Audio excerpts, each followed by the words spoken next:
রাস্তাকে যে লোকটি ভিক্ষা করে প্রতিদিন, সেও কিন্তু কোনদিন আশা করে না যে আমি অমুককে ভোট দিলাম সে আমাকে মাসে 1 টন চাল দিবে। সেও কিন্তু আশা করে না। একজন কুণ্ড কত দরিদ্র, সেও কিন্তু কল্পনা করে না যে আমার ভোট দেওয়া জনপ্রতিনিধি আমাকে 5 কেজি 10 কেজি চাল দিবে। কিন্তু তারা যেটা আশা করে সেটি হচ্ছে যে আমি যদি বিপদগ্রস্ত হই, আমি যদি কারো দ্বারা ক্ষতিগ্রস্ত হই, তাহলে আমার ভোটে নির্বাচিত জনপ্রতিনিধি যেন আমার পাশে যেন এসে দাঁড়ায়।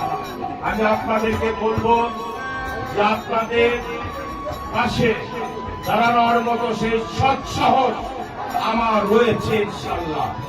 বিগত সময়ে আমি কোনদিন কোন সময় আপনাদের ক্ষেত্রে অন্য কোন অপশক্তির সাথে আমি আপোষ করি নাই। আমি হিন্দু সম্প্রদায়কে সব সময় নন্দীগ্রাম হিন্দু সম্প্রদায়কে আমি আমার বুকে আগলে রাখার চেষ্টা করেছি এবং আজীবন পর্যন্ত আমি চেষ্টা করব। এবং আপনাদের কাছে আমার মিনতি থাকবে, আমার আবেদন থাকবে যে আমি আমার জীবনের শেষ দিন পর্যন্ত আপনাদের সেবক হয়ে আপনাদের পাশে আমাকে একটু জায়গা করে দিবেন। আপনাদের হৃদয়ে আমি একটু জায়গা চাই, এতটুকু একটু জায়গা চাই আপনাদের হৃদয়ে আমার জন্য। একটি বার আপনারা আমাকে ভোট দিন, আপনাদের পায়ে হাত দিয়ে অনুরোধ করুন, একটি বারের জন্য আমাকে ভোট দিন, নির্বাচিত করুন। দেশরত্ন শেখ হাসিনা যে দুর্নাম হচ্ছে আমার নন্দীগ্রাম উপজেলা পরিষদে শুধু নাই নাই শব্দ শুনতে শুনতে নন্দীগ্রাম উপজেলাবাসী বিরক্ত। সেই প্রভাবটি কিন্তু আওয়ামী লীগের উপর পড়ে, সেই প্রভাব কিন্তু দেশরত্ন শেখ হাসিনার উপর পড়ে।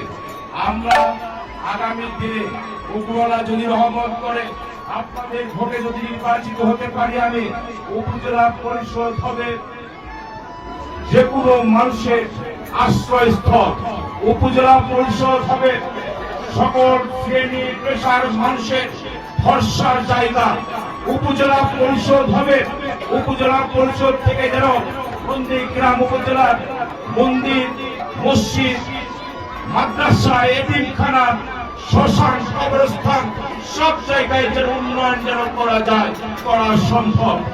এবং আমি সেটি করার চ্যালেঞ্জ নিয়ে আমি আপনাদের পায়ে হাত অনুরোধ করছি, আমাকে একটি বার সুযোগ দিন, আমি আমার কথা রাখতে পারি কি না পারি।